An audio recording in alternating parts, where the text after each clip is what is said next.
آپ सल्लल्लाहु अलैहि वसल्लम की वफात से पहले उन्होंने सहाबा को बहुत सारी बातों का पहले से बता दिया था कि उनके जाने के बाद दुनिया में क्या क्या होने वाला है।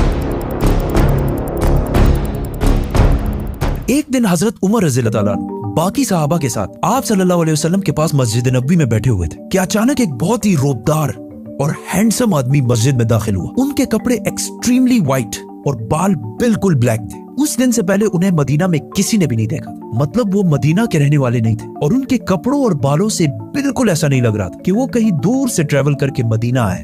मस्जिद में बैठे सारे सहाबा इस शख्स को गौर से देख रहे थे। वो आदमी सीधा मस्जिद नबी के अंदर आया और आके रसूलुल्लाह सल्लल्लाहु अलैहि वसल्लम के बिल्कुल सामने बैठ गया और कहा, ए मोहम्मद, मुझे इस्लाम के बारे में बताएं। इस आदमी के जाने के बाद आप सल्लल्लाहु अलैहि वसल्लम ने सहाबा से पूछा कि क्या तुमने इस शख्स को पहचाना? ये जिब्रील अलैहिस्सलाम थे और तुम्हें तुम्हारा दीन सिखाने के लिए आए थे। आप सल्लल्लाहु अलैहि वसल्लम ने जिब्रील को इस्लाम के बारे में बताया कि अल्लाह के सिवा किसी को खुदा ना मानना, मोहम्मद को अल्लाह का रसूल मानना, नमाज, रोजा, ज़कात और हज अदा करना। जिस पर जिब्रील अलैहिस्सलाम ने कहा कि आपने बिल्कुल सच फरमाया। फिर जिब्रील अलैहिस्सलाम ने आप सल्लल्लाहु अलैहि वसल्लम से ईमान के बारे में पूछा। आप सल्लल्लाहु अलैहि वसल्लम ने फरमाया कि अल्लाह को मानना, उसके एंजल्स, फरिश्तों को मानना, उसकी किताबों को मानना, उसके पैगंबरों को मानना, आखिरत को मानना और तकदीर को मानना। जिस पर जिब्रील अलैहिस्सलाम ने फिर कहा कि आपने बिल्कुल सच फरमाया। जिब्रील अलैहिस्सलाम ने आप सल्लल्लाहु अलैहि वसल्लम से एहसान के बारे में भी पूछा और फिर जिब्रील अलैहिस्सलाम ने आप सल्लल्लाहु अलैहि वसल्लम से पूछा कि क़यामत, द डे ऑफ जजमेंट, कब आएगी? जिस पर आप सल्लल्लाहु अलैहि वसल्लम ने कहा कि जितना आपको पता है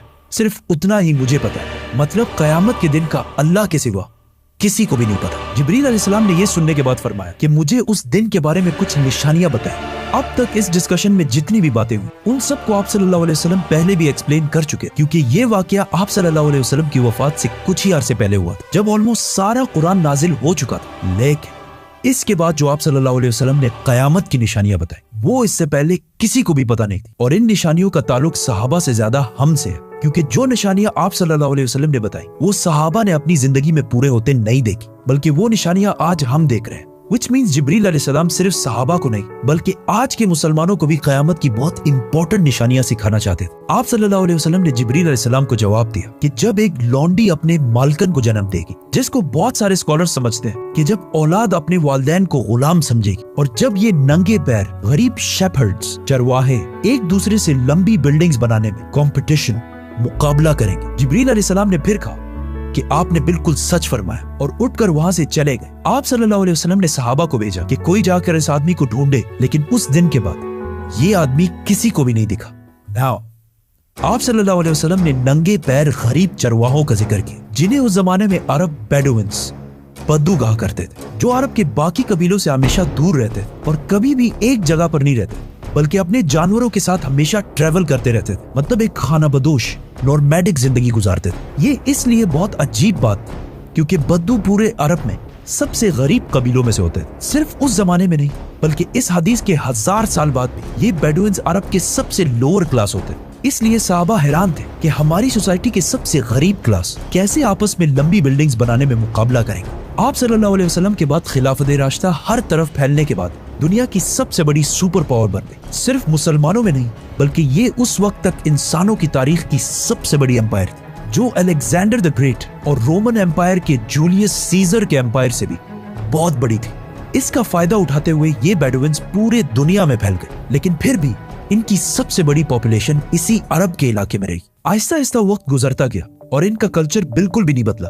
ये बेडुइन्स उसी तरह अपनी जिंदगी गुजारते रहे। आखिर 1000 साल बाद उस्मानिया खिलाफत के आखिरी जमाने में दुनिया पुराने तरीकों से एक नई इंडस्ट्रियल एज की तरफ बढ़ने लगी, तो आखिर उस्मानी खलीफा सुल्तान अब्दुल हमीद ने मुसलमानों को भी मॉडर्न दुनिया की तरफ लाने के लिए बहुत स्ट्रॉन्ग रिफॉर्म्स की और पूरी एम्पायर में बहुत सारे प्रोजेक्ट शुरू किए, जिसमें इस्तांबुल से मदीना तक एक ट्रेन भी बनाई गई। लेकिन इस ट्रेन के रास्ते में हमेशा एक बहुत बड़ी रुकावट थी, यही बेडुइन्स, क्योंकि इन्हीं बेडुइन्स ने इससे बहुत साल पहले 1757 में 20,000 हाजियों को शहीद भी किया था, जिसके बाद उस्मानिया सल्तनत इनके कल्चर को चेंज करने लगी और इन्हें खानाबदोश नॉर्मैडिक जिंदगी से एक परमानेंट इलाके में सेटल करने की कोशिश की। लेकिन बेडुइन कबीले उस्मानिया सल्तनत के इन रिफॉर्म से बिल्कुल भी खुश नहीं थे और आखिर सऊदी अरब के पहले बादशाह इब्ने सऊद ने बेडुइन्स को यूनाइट करके ऑटोमन एम्पायर के खिलाफ एक फौज बनाई और फिर ब्रिटिश की मदद से इस पूरे इलाके को फतह कर लिया, जिसे आज हम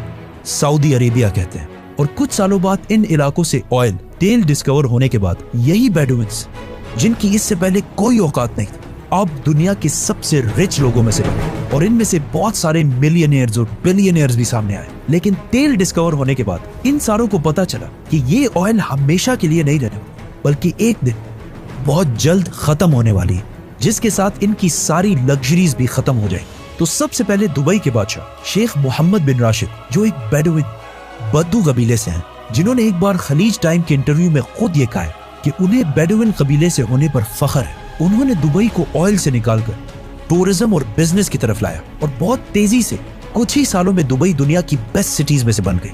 और फिर कुछ सालों बाद दुनिया की सबसे लंबी बिल्डिंग बुर्जुल खलीफा भी दुबई में बनाई गई। ये अब तक इंसानों की बनाई हुई सबसे बड़ी बिल्डिंग थी। इससे पहले एक जमाने में, आज से 4500 साल पहले, इजिप्ट में फिरौनों के बनाए हुए pyramids, specifically the pyramid of Giza, इंसानों की बनाई हुई सबसे बड़ी बिल्डिंग और दुनिया की सबसे बड़ी बिल्डिंग होने का ये टाइटल इस पिरामिड के पास 3800 साल तक रहा। मतलब फिरौन के बाद 3800 साल तक कोई भी फिरौन से लंबी बिल्डिंग नहीं बना सका। लेकिन 3800 साल बाद यूरोप के एक चर्च ने पिरामिड्स का ये रिकॉर्ड तोड़ दिया, जिसके बाद पेरिस के आईफिल टावर और 9/11 में तबाह होने वाले वर्ल्ड ट्रेड सेंटर भी दुनिया की सबसे बड़ी बिल्डिंग्स रह चुकी है। इसके बारे में फिर हम बात करेंगे, तो सब्सक्राइब।